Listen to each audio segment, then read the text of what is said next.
Just keep Is it playing though? it. Unbelievable. Is it though? First football I've enjoyed in 5 days, Jenna. Thank you, Max. Lakers Clippers is where we start. No LeBron in this one. Final 15 seconds. Russ finds AD for the alley-oop. Lakers take a 1-point lead. Under 10 seconds left now. Can they get a stop? Are Nick and I going to work out together one day? There's your answer. Reggie Jackson splitting Austin Reeves, and Russ lays it in. Clippers retake the lead. One final chance. AD, Anthony Davis, brings it up the floor, gets a great look. That ball touches every part of the rim. No net. AD would later say he watched that play 7 times before going out and speaking with reporters.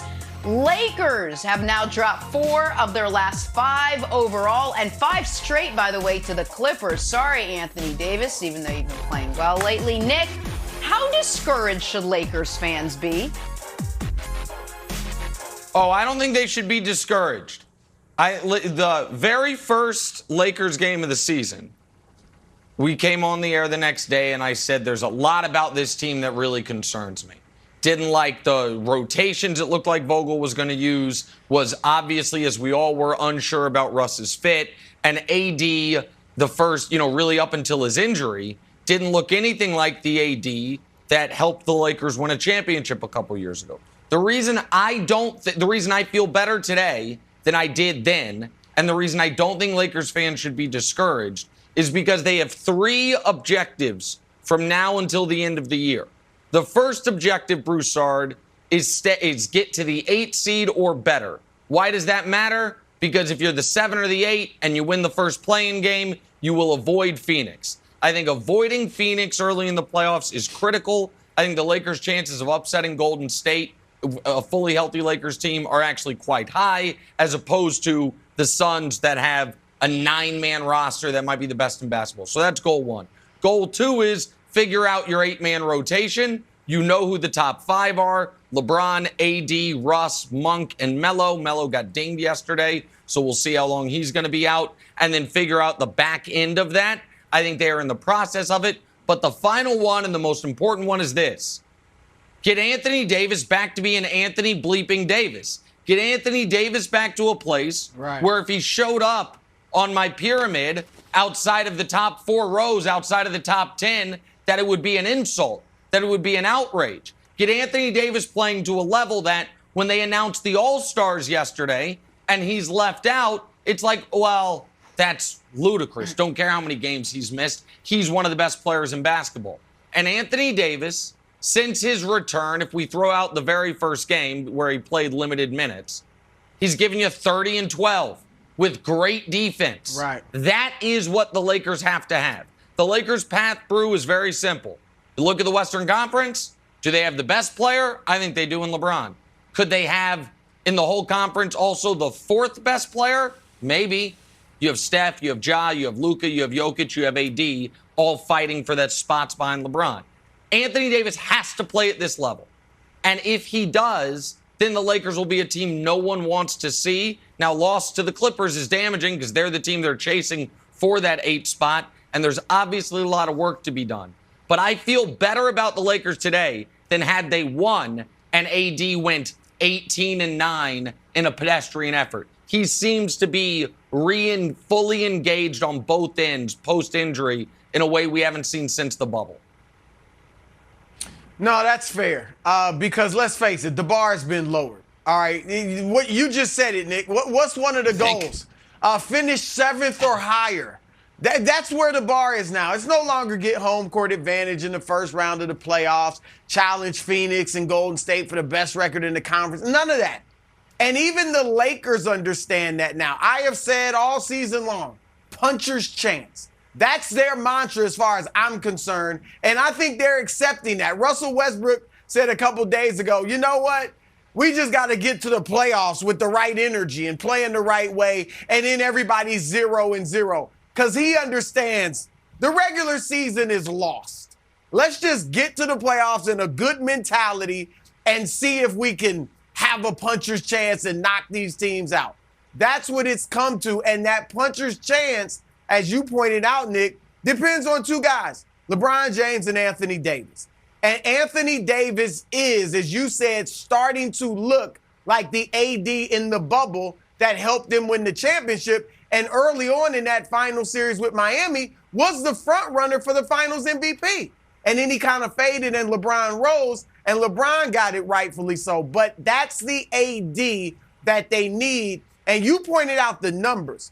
What I like about AD is the way he's playing. Now, he's been scoring paint points all season, but last night, 9 of his 12 shots or that he made were dunks.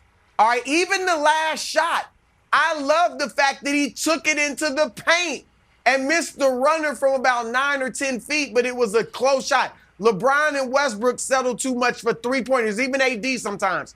Three-pointers at the end of the game when you're trying to tie or win.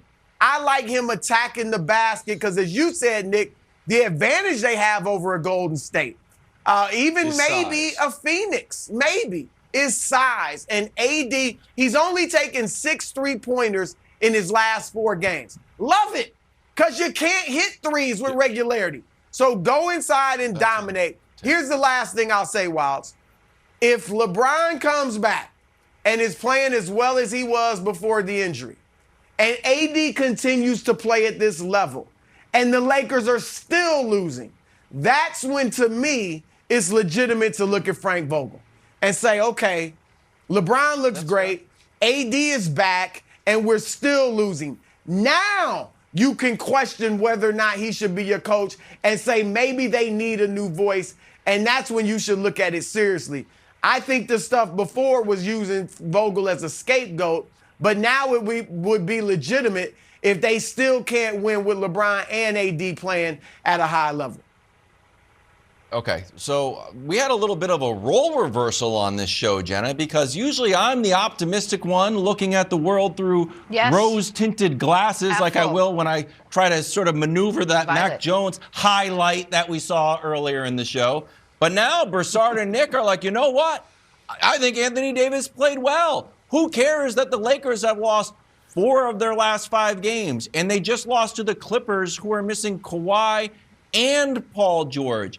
And the last play of the game was a total and abject disaster and a sign of why the Lakers continue to struggle and won't do anything in the playoffs. Currently, Broussard, the Lakers are 17th in defensive rating, which I know is sort of a macro stat, but it all comes down to individual plays. Can we run the last play of the game here?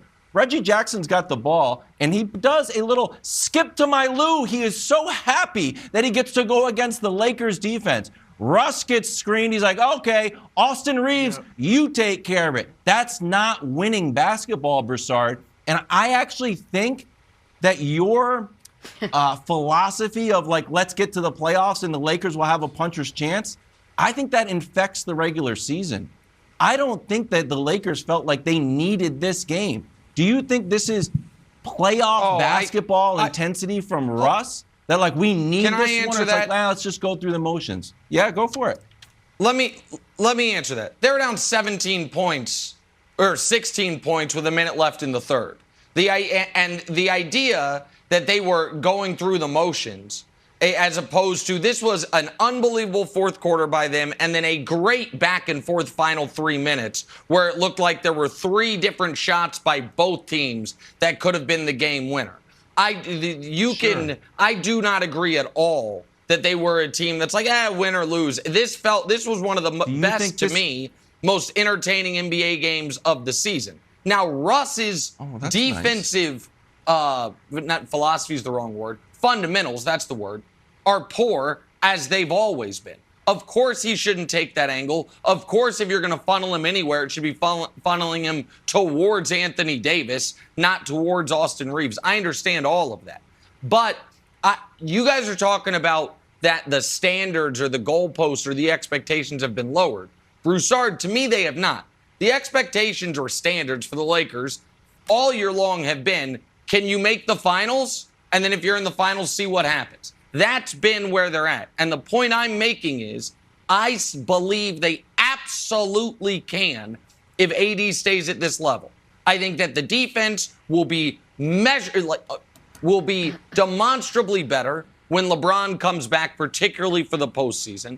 I think they will have shortened the rotation. And the West, nobody really scares me that much aside from Phoenix. And Phoenix, to me, unfortunately, has the ongoing concern of, is Chris Paul going to be able to play 100 games? That's always been a concern. And so I'm not moving the goalpost. Say, hey, if they make the playoffs, it's a successful season. But when you say just be the 7th seed, when you say just be the 7th seed, that sounds like lower standards to me. You weren't thinking that way going into the playoff or going into the regular season. No, but let me ask you this.